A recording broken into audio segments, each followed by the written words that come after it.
Now let's start narration in optative sentences. तो देखिए, इसमें इन्वर्टेड कोमा के स्थान पर, इन्वर्टेड कोमास के स्थान पर किसका यूज होगा? दैट का। सबसे पहले ये पॉइंट है हमारा, ठीक है।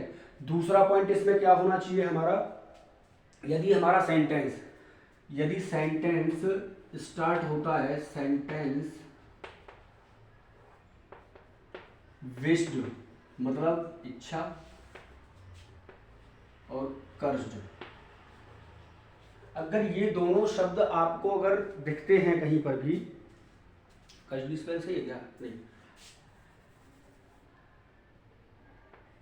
ये हो गया, ठीक है। अगर ये दोनों शब्द आपको अगर कहीं पर भी दिखते हैं जहां आपको फील हो रहा हो कि सेंटेंस में इच्छा व्यक्त की जा रही है, तो उसमें आपको यही वर्ड रिपोर्टिंग वर्ब के स्थान पर, रिपोर्टिंग वर्ब के स्थान पर यूज करने होंगे। मैं एक शब्द और भी कह सकता हूं इसमें, यानी कि जो सेंटेंस केवल में से शुरू होता है, केवल में से शुरू होता है, एग्जाम्पल दे रहा हूं। और दूसरी बात, जो सेंटेंस हमारा ऑप्टेटिव है, ऑप्टेटिव सेंटेंस को इनडायरेक्ट में असर्टिव बना देते हैं, इनडायरेक्ट करने पर असर्टिव बना देते हैं। एक एग्जाम्पल लेंगे, उससे थोड़ा सा समझ में आ जाएगा। लिखिएगा, Raju said to me, Raju said to me, comma inverted comma, may you live long, may you live long. ठीक है, हो गया। अब देखिए, सेंटेंस हमारा ऑप्टेटिव है, तो जब हम इनडायरेक्ट बनाएंगे तो किस में कन्वर्ट कर लेंगे? असर्टिव में। तो देखिए यहां पर एक चीज और मैं आप लोगों को बता दूं कि इन सेंटेंसेस में जो भी ऑब्जेक्ट दिया हुआ होता है वो हट जाता है। तो कैसे बना लेंगे? राजू विश्ड, ये हट गया हमारा, इन्वर्टेड कोमा की जगह पे हमने दैट का यूज किया। अब देखिए, यू है, अब यू को मैं किसके हिसाब से चेंज करूं बताइए? देखिए, ऑब्जेक्ट हट तो जाता है लेकिन वैल्यू उसकी वही रहती है। यू सेकंड पर्सन है, किसके अकॉर्डिंग चेंज होगा? ऑब्जेक्ट के अकॉर्डिंग। इसकी जगह में क्या लगा दूं? आई, ठीक है, दैट आई। अब मे का क्या हो जाएगा? माइट, यहां मैंने माइट का यूज कर दिया, ठीक है, I might live long. Clear है ये? इसके बाद एक और हमारा दूसरा रूल है, यदि सेंटेंस हमारा मे गॉड से शुरू होता है, यदि सेंटेंस जो है हमारा रिपोर्टेड स्पीच का सेंटेंस मे गॉड से शुरू होता है, तो हमें उस कंडीशन में रिपोर्टिंग वर्ब को दो चीजों में, दो छोड़ दीजिए, आप एक ही में कर लीजिए, हमें रिपोर्टिंग वर्ब के स्थान पर प्रेड का यूज करना पड़ेगा। किसका यूज करना पड़ेगा? प्रेड का। बाकी सब सेम प्रोसीजर रहेगा, जो भी रहता है उसके हिसाब से हम लोग एक एग्जांपल लेंगे, ठीक है, एक एग्जांपल लेंगे। तो एग्जांपल हमारा क्या रहेगा, लिख लेंगे,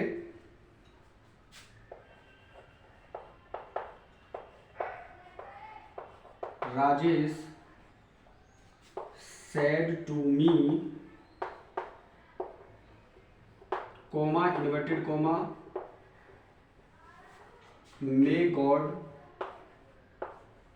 bless you, may God bless you, ये मैंने बना दिया, ठीक है। अब इसको बनाना कैसे होगा? हमें वही लगा देंगे, रिपोर्टिंग वर्ब ऑब्जेक्ट दोबारा से हट जाएगा।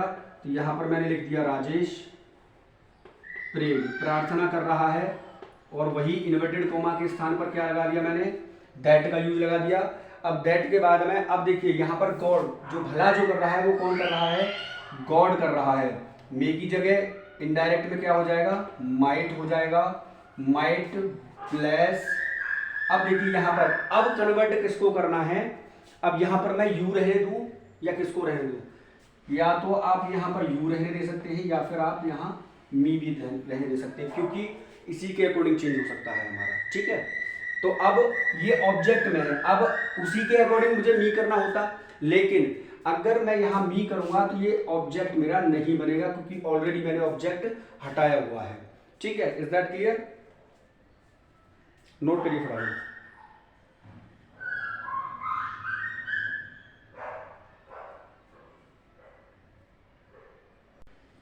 चलिए देखिए, एक और रूल है इसी में, उसको भी बता दे रहे हैं। यदि रिपोर्टेड स्पीच का जो हमारा सेंटेंस होगा, अगर उसमें हमें डिपार्चर वाले जो शब्द जो होते हैं, डिपार्चर वाले शब्द अगर आ जाते हैं इसमें, तो डिपार्चर वाले शब्दों को हम तुरंत जो हमारी रिपोर्टिंग वर्ब है उसके बाद यूज कर लेते हैं हम लोग। चलिए, तो जो डिपार्चर वाले जो शब्द हैं तो उनको हम किस तरीके से यूज करेंगे। सॉरी फॉर डिस्टर्बेंस, बीच में भी थोड़ा डिस्टर्बेंस हो गया था। तो हमारे जो शब्द हैं, जैसे वर्ड होते हैं हमारे पास, गुड मॉर्निंग हो गया, मीटिंग वाले शब्द हो गए, ठीक है, मीटिंग वाले शब्द as a good morning, good noon, good night, इस टाइप के जो शब्द जो होते हैं, अगर वो शब्द अगर हमारे इसमें आते हैं तो उनके लिए हम किसका क्या चीज़ मतलब यूज़ करते हैं। तो एक एग्जाम्पल ले लेते हैं, उस एग्जाम्पल से ही हमको पता चल जाएगा, ठीक है। लिख लीजिए एक example, I said coma inverted coma good morning my father, ठीक है। देखिए, रूल लिखाने से कोई फायदा नहीं है, जो हम एग्जाम्पल ले लेंगे हमें एग्जाम्पल से ज़्यादा अच्छे से समझ में आएगा, ठीक है। तो यहाँ पर जो सैड है या सैड टू जो भी आता, तो हमें उसके लिए विश्ड का यूज करना है, क्योंकि वो अपनी इच्छा व्यक्त कर रहा है उनको क्या चीज बोलने के लिए, गुड मॉर्निंग बोलने के लिए, ठीक है। तो उस कंडीशन को कैसे यूज करेंगे, तो आई विश्ड, मैंने अपनी इच्छा व्यक्त की, क्या कहने की, गुड मॉर्निंग, गुड मॉर्निंग किससे कहा है, टू। अब देखिए, माई फ्रेंड आया हुआ है, आई है, तो आई के साथ अपने की क्या आती है, माई आती है, तो माई फादर, ठीक है। नरेशन पोर्शन आपका कंप्लीट हो चुका है, ठीक है। Is that clear.